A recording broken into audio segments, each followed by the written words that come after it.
الحمدللہ رب العالمین والصلاۃ والسلام علی سید المرسلین اما بعد فاعوذ باللہ من الشیطان الرجیم بسم اللہ الرحمن الرحیم۔ محترم سامعین، السلام علیکم ورحمۃ اللہ وبرکاتہ۔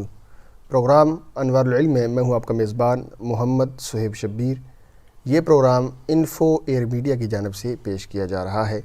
گرامی قدر حضرات، انوار-ال-علم کے پلیٹ فارم سے ہمیشہ ہم آپ تک کچھ ایسے موضوعات، ایسی گفتگو پہنچانا چاہتے ہیں تاکہ وہ آپ کے لیے مؤثر اور مفید ثابت ہو۔ آج ہم انشاءاللہ عز و جل ایک نئی سیریز سٹارٹ کر رہے ہیں جسے تاریخ اسلام، اسلام کے سنہری باب اور اسلام کن مراحل سے ہوتا ہوا ہم تک پہنچا، ان تمام تاریخی موضوعات پر انشاءاللہ عز و جل ہم گفتگو کریں گے۔ اور ہمیشہ کی طرح ہمارے ساتھ موجود ہیں ابو الحسن سید احمد رضا شاہ صاحب ان تمام موضوعات پر گفتگو کرنے کے لیے۔ شاہ صاحب کیسے ہیں آپ؟ خیریت سے؟ طبیعت ٹھیک ہے آپ کی؟ شاہ صاحب بے حد مشکور ہیں کہ آپ ہمیشہ کی طرح آج بھی ہمارے ساتھ ہیں۔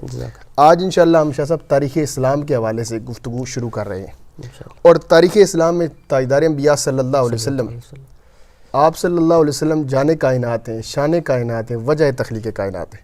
تو میرا دل یہ چاہ رہا ہے شاہ صاحب کہ تاریخ اسلام میں آج سب سے پہلے ہم سیرت مصطفیٰ اور آپ صلی اللہ علیہ وسلم کا شجرہ نسب کے متعلق جو ہے وہ اپنے محترم ناظرین تک پہنچائیں کہ آپ صلی اللہ علیہ وسلم کس کن واسطوں سے ہوتے ہوئے ہم تک پہنچے، اور آپ صلی اللہ علیہ وسلم کا شجرہ نسب کن کن انبیاء سے ہوتا ہوا آتا ہے۔ ہماری رہنمائی فرمائیے گا۔ نحمدہ و نصلی علی رسولہ الکریم، اما بعد فاعوذ باللہ من الشیطان الرجیم، بسم اللہ الرحمن الرحیم۔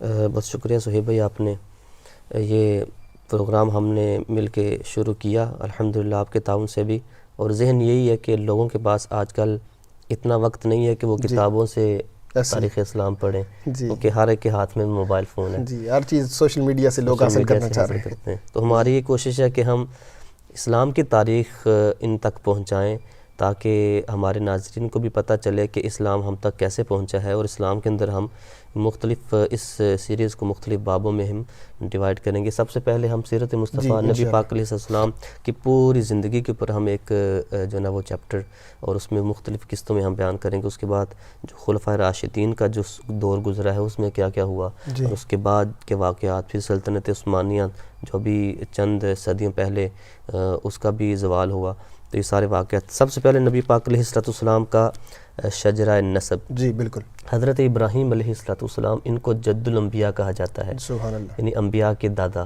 کیونکہ آپ کی اولاد سے کم و بیش 70,000 انبیاء تشریف لائے ہیں۔ سبحان 70,000 انبیاء تشریف لائے ہیں، اور نبی پاک علیہ السلام بھی حضرت ابراہیم علیہ السلام کی اولاد میں سے ہیں، سبحان اللہ۔ اب اس کا یہ یعنی ہم یہاں سے شروع کرتے ہیں کہ حضرت ابراہیم علیہ السلام کو اللہ تعالیٰ نے نوازا ایک بیٹے سے، حضرت اسماعیل علیہ السلام۔ حضرت ابراہیم علیہ السلام کی ایک زوجہ محترمہ حضرت ہاجرہ تھیں، جی، حضرت ہاجرہ کے بطن اقدس سے حضرت اسماعیل علیہ السلام تشریف لائے، جی۔ حضرت سارہ آپ کی دوسری بیوی تھیں، آپ سے حضرت اسحاق علیہ السلام کی ولادت ہوئی، سبحان اللہ۔ حضرت ابراہیم علیہ السلام کی کہ ہاں جب حضرت اسماعیل علیہ السلام پیدا ہوئے، اور یہ بھی ادھیڑ عمر میں پیدا ہوئے تھے، ملک شام میں آپ کی جب پیدائش ہوئی تو حضرت سارہ جو آپ کی دوسری زوجہ تھیں، تو انہوں نے کہا کہ ان کے ہاں چونکہ اولاد نہیں تھی، تو انہوں نے کہا کہ ان کو میری طرف سے مجھ سے دور کر دیں، تو یہ کوئی سبب بننا تھا۔ اللہ تعالیٰ نے پھر آپ کو حکم فرمایا کہ حضرت ہاجرہ کو اور حضرت اسماعیل علیہ السلام کو وہاں سے لے کر آپ ملک عرب چلے جائیں۔ اچھا، کتنی عمر میں جا کر جو ہے وہ حضرت اسماعیل علیہ السلام کی پیدائش ہوئی تھی؟ حضرت ابراہیم علیہ السلام کی عمر مبارک اس ٹائم کتنی تھی؟ مختلف قول ملتے ہیں، 100 سے کے لگ بھگ کے اقوال، سبحان اللہ، سبحان اس وقت یہ اللہ تعالیٰ اس بات پہ قادر ہے، یہ اس کی طرف سے اولاد ہے کہ جس کو جب مرضی عطا فرمائے، جو چاہے نواز دے، بالکل، سبحان اللہ۔ آپ نے جب حضرت اسماعیل علیہ السلام کو اور آپ نے حضرت جب ہاجرہ رضی اللہ تعالیٰ کو لیا اور ملک عرب میں آئے، تو جہاں اس وقت خانہ کعبہ آباد ہے اور مکہ آباد ہے، اور جہاں خانہ کعبہ اس وقت موجود ہے وہاں آپ نے چھوڑا، کیونکہ اللہ تعالیٰ کا حکم تھا، وہاں آپ نے چھوڑا، اور کچھ جو ہے وہ کھجوریں اور کچھ پانی مشکیزے کے اندر آپ نے ڈالا، اور وہ آپ نے ان کو دیا اور وہاں سے جانے لگے۔ حضرت ہاجرہ نے جب یہ دیکھا تو آپ نے آپ کو کہا، یعنی آپ حضرت ابراہیم علیہ السلام سے عرض کی کہ آپ ہمیں اس وقت کہاں چھوڑ کر جا رہے ہیں، یعنی یہ ایک ایسی جگہ ہے جہاں پر انسان تو انسان جانور بھی نہیں ہے، اور وہاں پانی کا بھی نام و نشان نہیں ہے، کوئی پھل نہیں ہے، کوئی یعنی زندگی کے آثار نہیں ہے کہ کیسے ہم گزاریں گے یہاں پر اپنا۔ حضرت ابراہیم علیہ السلام خاموش رہے، حضرت حاجرہ نے دوبارہ پوچھا، آپ پھر خاموش رہے، آپ نے تیسری مرتبہ پوچھا، خاموش رہے۔ پھر حضرت سارہ کو تھوڑا سا محسوس ہوا اور آپ نے کہا کہ کیا اللہ کا حکم تو نہیں کہ آپ ہمیں یہاں پہ چھوڑ کے جائیں؟ تو حضرت ابراہیم علیہ السلام نے کہا ہاں۔ پھر حضرت حاجرہ نے کہا اگر اللہ کا حکم ہے تو آپ خیر سے جائیں، سبحان کہ اللہ، جس رب کا حکم ہے صبر، سبحان اللہ، کیا بات ہے۔ اور پھر میں عرض کروں گا کہ آپ کی اس جو نا وہ جرت اور استقامت اور اللہ کی رضا پہ راضی رہنا اور وہاں ٹھہرنا، اس کا ثمرہ کیا ملا؟ آپ نے کہا ٹھیک ہے اب آپ جائیں، اللہ ہمیں ضائع نہیں کرے گا، جس رب نے حکم دیا ہے وہ ہمیں ضائع نہیں کرے گا۔ آپ وہاں سے گئے اور ملک شام چلے گئے۔ حضرت حاجرہ جو کھجور تھیں، کھجور آپ کے پاس تھی کھجوریں، اور اس ساتھ جو پانی تھا اس کے اوپر کچھ دن آپ نے گزارے، کھجوریں ختم ہو گئیں، پانی ختم ہو گیا، حتیٰ کہ جو ہے وہ پیاس کی شدت اتنی ہو گئی چند دنوں بعد، اور حضرت اسماعیل علیہ السلام جو چھوٹے سے ننھے بچے تھے وہ پیاس سے تڑپ رہے تھے، اور دودھ بھی ختم ہو گیا حضرت حاجرہ۔ تو حضرت حاجرہ پھر پانی کی تلاش میں ادھر ادھر بھاگ رہی تھیں۔ دو پہاڑیاں تھیں، صفا اور مروہ، پانی کی تلاش میں کہیں کبھی صفا پر جاتی ہیں اور کبھی مروہ پر، اس طرح آپ نے 7 چکر لگائے۔ وہ 7 چکر لگانا تھا، دیکھیں اللہ تعالیٰ کو یہ ادا اتنی پسند آئی کہ اللہ تعالیٰ نے قیامت تک کے حاجیوں کے لیے اور معتمرین عمرہ کرنے والوں کے لیے یہ ضروری قرار دے دیا کہ جن رستوں سے میری بندی گزری ان رستوں پہ تم نے چلنا ہے۔ کتنا محبوب عمل ہو گیا۔ اب دیکھیں آپ وہاں اس وقت ریزن کیا تھی، آپ کیوں بھاگی تھیں کہ آپ کو حضرت اسماعیل علیہ السلام کے لیے پانی کی تلاش تھی۔ آج وہ حاجی کو پانی کی ضرورت نہیں ہے، لیکن وہ کیوں دوڑ رہا ہے؟ کیونکہ اللہ کی بندی وہاں دوڑی تھی، اور قیامت تک لوگ دوڑتے رہیں گے، وہ عمل مقبول ہو گیا، مقبول ہو گیا، خداوندی ہو گیا۔ تو ہوا اس طرح کہ جب آپ اس وقت چکر لگا رہی تھی صفا اور مروہ کے درمیان، تو حضرت اسماعیل علیہ السلام اس وقت ابھی جہاں پر آب زمزم شریف کا کنواں ہے ابھی تو وہ بند کر دیا ہے، یعنی اوپر سے بند کر دیا ہے، تو وہاں حضرت اسماعیل علیہ السلام کو چھوڑا تو آپ ایڑیاں رگڑ رہے تھے۔ حضرت جبرائیل علیہ السلام آئے اور جہاں آپ ایڑیاں رگڑ رہے تھے اس کے ساتھ ہی آپ نے اپنی ٹھوکر ماری اور وہاں سے پانی کا چشمہ نکل پڑا۔ سبحان اللہ۔ جب پانی نکلا حضرت حاجرہ واپس آئیں تو خوش ہو گئیں، لیکن آپ کو یہ خطرہ لاحق ہوا کہ کہیں پانی ادھر ادھر ختم نہ ہو جائے بہہ کے، تو آپ نے وہاں پتھروں سے دیوار بنا لی، یعنی کہ باؤنڈری بنا دی، باندھ لیا، اور اپنی اس وقت کی جو زبان تھی اس زبان میں آپ نے کہا زم زم۔ سبحان اللہ۔ زم زم کا مطلب ہے رک جا رک جا، جب آپ نے کہا رک جا پانی رک گیا، اسی وجہ سے اس پانی کو زمزم کہا جاتا ہے کہ حضرت حاجرہ نے اس کو کہا تھا رک جا، پانی رکا، اور اس کے اوپر پھر آپ نے اس زمزم کے اندر اتنی خاصیت تھی کہ اس میں دودھ کی بھی جو خاصیت تھی اور اس میں کھانے کی بھی خاصیت تھی، یعنی زمزم پیتے تھے تو وہ پورے کھانے کی قوت عطا کرتا، کھانا اور پینا دونوں بن جاتا، مالک کا کرم دیکھیں، سبحان اللہ۔ اور میرا وجدان شاہ صاحب یہ کہتا ہے کہ جانے کائنات، شان کائنات، وجہ تخلیق کائنات کہ رب نے جو زمزم عطا کیا یہ بھی رسالت مآب صلی اللہ علیہ وسلم کے توسل سے عطا کیا، حضور کے توسل سے عطا کیا۔ اور اب بات ادھر چلی جائے گی، وگرنہ زمزم میں اور آب کوثر میں ہم کمپیریزن کریں کہ زمزم پھر کبھی بات کریں گے تو زمزم ہوا، اور زمزم سے آپ نے پھر جو ہے نا وہ اس کے اوپر آپ گزارا کرنا شروع ہوئے۔ زمزم پیتے تھے، حضرت اسماعیل علیہ السلام کچھ بڑے ہوئے تو آپ شکار کے قابل ہوئے تو آپ شکار کرتے، تو گوشت اور زمزم کے اوپر پھر آپ گزارا کرنے لگے۔ اسی دوران قبیلہ جرہم ایک قبیلہ تھا، وہ ان کا وہاں سے گزر ہوا۔ اب پورے مکے میں کوئی آبادی نہیں تھی اور کوئی پانی کا بھی نام و نشان نہیں تھا۔ اس دور کے اندر اگر کہیں پر پانی ہوتا تو وہاں پرندے اڑ رہے ہوتے، اور پرندوں کا اڑنا یہ پانی کے پائے جانے کی نشانی تھی۔ جب قبیلہ جرہم کے لوگوں نے دیکھا کہ یہاں پرندے اڑ رہے ہیں، اس کا مطلب یہاں ضرور پانی ہے، تو وہ ڈھونڈتے پانی ادھر آگے جہاں حضرت حاجرہ اور حضرت اسماعیل علیہ السلام موجود تھے، تو انہوں نے حضرت حاجرہ سے وہاں رہنے کی اجازت مانگی، آپ نے اجازت دی۔ تو یہ ایک سبب بنا، یعنی اللہ تعالیٰ کا حکم ہوا اور ایک سبب بنا مکہ آباد کیسے ہوا اور پھر وہاں خانہ کعبہ کی تعمیر کیسے ہوئی۔ تو قبیلہ بنو جرہم وہاں رہنا شروع ہو گئے۔ حضرت اسماعیل علیہ السلام اسی قبیلے کے اندر بڑے ہوئے اور اسی قبیلے کی ایک خاتون کے ساتھ آپ کی شادی ہو گئی، اور وہ قبیلہ پھر پھیلا، اس طرح پھر مکے کی آبادی ہوئی۔ اب اللہ تعالیٰ کا بھی حکم تھا، بعد میں حضرت ابراہیم علیہ السلام بعد میں بھی آئے، حکم تھا کہ آپ خانہ کعبہ کی تعمیر کریں، پھر خانہ کعبہ کی تعمیر آپ نے فرمائی، اور حضرت اسماعیل علیہ السلام بھی آپ کے ساتھ جو ہے نا وہ تعمیر میں شامل ہوئے۔ خانہ کعبہ کی تعمیر کے بعد حضرت ابراہیم علیہ السلام نے ایک دعا مانگی تھی، وہ دعا کیسی مقبول ہوئی؟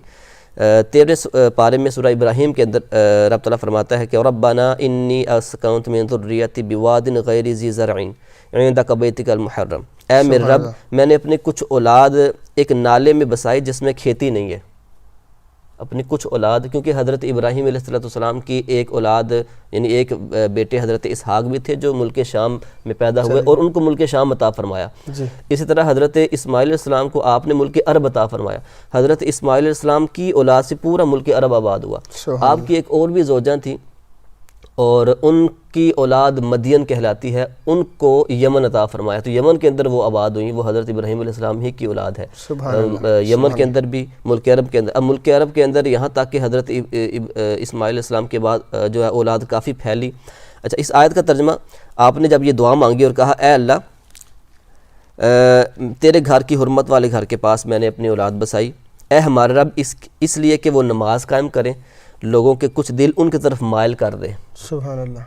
آپ نے اللہ سے کیا دعا مانگی؟ لوگوں کے دل ان کی طرف مائل کر دے اور انہیں کچھ پھل عطا کر دے کھانے کو. اب یہ دو دعائیں ایسی مقبول ہوئی ہیں صہیب بھائی، ایک تو دل مائل ہونا اور پھل اور میوے کا پایا جانا. جو لوگ وہاں گئے ہیں وہ بھی تڑپتے ہیں اور جو نہیں گئے، پوری جب سے جو ہے وہ خانہ کعبہ کی تعمیر ہوئی ہے اور جب سے اسلام آیا ہے تب سے لے کر اب تک کروڑوں اربوں مسلمان اس گھر کی زیارت کے لیے گئے اور اب بھی تڑپتے رہتے ہیں. ہر شخص کی آرزو ہے وہاں حاضری، جو نہیں جا سکتا وہ اپنے بڑھاپے تک تڑپتا رہتا ہے. یہ ایک دل ایسے مائل کیا اللہ تعالیٰ نے. اور دوسرا، وہاں پر کوئی بھی ایسی کھیتی نہیں، مکہ کے اندر کوئی بھی جو ہے نا وہ فصل نہیں ہوتی، کھیتی نہیں ہے، اور زمزم کے علاوہ کوئی پانی کا بھی ایسا ذریعہ نہیں ہے. اس کے باوجود دنیا کا ہر قسم کا پھل آپ کو وہاں پر ملے گا، ہر قسم کا میوہ ملے گا. یہ آپ کی دعا کی قبولیت تھی. اچھا، اس کے بعد حضرت اسماعیل علیہ السلام کے 12 بیٹے تھے.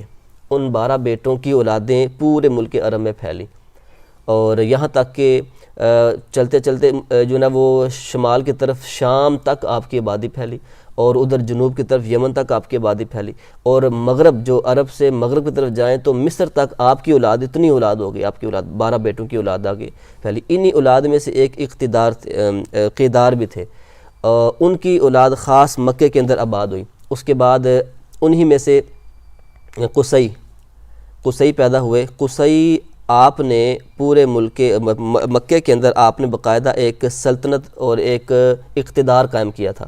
اور آپ نے باقاعدہ ایک مجلس بھی بنائی تھی، ایک پارلیمنٹ بنائی تھی. یہ 440 عیسوی کی بات کر رہا ہوں. 440 عیسوی میں آپ نے مکہ کے اندر ایک پارلیمنٹ بنائی تھی جس کو دارالندوہ کہا جاتا ہے. اس میں آپ نے 4 شعبے قائم کیے تھے. اس میں حاجیوں کو پانی پلانا بھی ایک شعبہ تھا. تو یہ آپ کی اولاد کو یہ سعادت ملی ہے، حضرت اسماعیل علیہ السلام کی اولاد کو، کہ جو بھی حاجی حج کرنے کے لیے آئیں یا عمرہ تو بعد میں حاجی حج کرنے کے لیے آئیں تو ان کو پھر ان کی خدمت کرنا. انہی کی اولاد میں سے آگے جا کے عبد مناف آئے، وہ جانشین بنے. عبد مناف کے بعد ہاشم آئے، وہ جانشین بنے. اور ان کے بعد عبد المطلب، ان کو وہ جانشین بنے. اور حضرت عبد المطلب کے بعد حضرت عبداللہ، اور حضرت عبداللہ سے نبی پاک علیہ السلام اس دنیا میں تشریف لائے. کعبہ کی جو رکھوالی کا کام ہے، یہ کعبہ کی جو حفاظت کا کام ہے، یہ حضرت ابراہیم علیہ السلام کے بعد نسل در نسل رسالت مآب صلی اللہ علیہ وسلم کے آباء و اجداد کے پاس ہی رہا. بالکل یہ حضرت اسماعیل علیہ السلام کی اولاد کے پاس ہی رہا. سبحان اللہ. حضرت ابراہیم علیہ السلام کی اولاد ہی یہ مین امور کو اور اس طرح ایک جو سیاسی امور ہیں ان کو بھی آپ کی اولاد ہی دیکھتی رہی ہے. تو یہ ایک سلسلہ مختصراً ہم نے بیان کیا، وگرنہ اگر آپ کا سلسلہ نسب اگر ڈیٹیل سے بیان کریں تو یہ بہت طویل ہو جائے. ہر پشت پہ باقاعدہ تفصیل کے ساتھ بحث کی جا سکتی ہے. تو آج یہ تھا کہ نبی پاک علیہ السلام کا شجرہ کہاں سے چلا. تو حضرت اسماعیل علیہ السلام کی اولاد سے نبی پاک علیہ السلام تشریف لائے. اچھا، ایک اور مزے کی بات ہے، حضرت اسحاق علیہ السلام حضرت ابراہیم علیہ السلام کے دوسرے بیٹے ہیں اور وہ حضرت سارہ سے ہے. حضرت اسحاق علیہ السلام سے بنی اسرائیل آگے ہوئی. حضرت اسحاق علیہ السلام کے بیٹے حضرت یعقوب علیہ السلام اور حضرت یعقوب علیہ السلام کے بیٹے حضرت یوسف علیہ السلام. بنی اسرائیل ساری ان سے چلی. انہیں اس سے کتنے بنی اسرائیل کے کم و بیش 70,000 انبیاء ان سے تشریف لائے. اور حضرت اسماعیل علیہ السلام کی اولاد سے حضور ہیں. تو حضور کی ایک جو ہے نا وہ حضور کی ایک یونیکنس، حضور علیہ السلام کی ایک خاص عظمت دیکھیں کہ حضرت اسماعیل علیہ السلام سے لے کر نبی پاک علیہ السلام تک بیچ میں کوئی نبی نہیں ہے.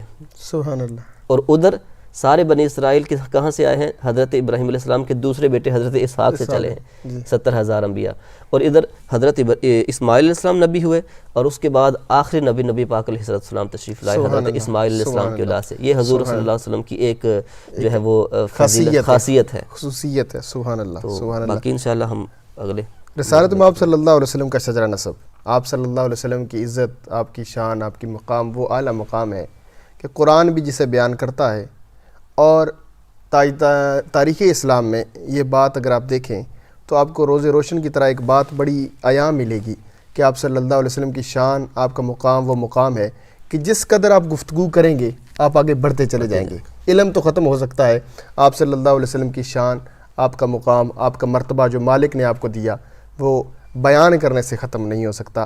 مالک رضوانہ ہماری اس کاوش کو اپنی جناب میں قبول و منظور فرمائے، اور ہمیں تاریخ اسلام پڑھنے کی اور سمجھنے کی توفیق عطا فرمائے۔ انشاءاللہ اگلے ایپیسوڈ میں اگلے مراحل کے ساتھ انشاءاللہ اگلی نیکسٹ قسط میں جو ہے وہ آپ صلی اللہ علیہ وسلم کے شجرہ نسب کے بعد ترتیب کے ساتھ انشاءاللہ تاریخ اسلام آپ تک پہنچانے کی کوشش کریں گے۔ وآخر دعوانا ان الحمدللہ رب العالمین۔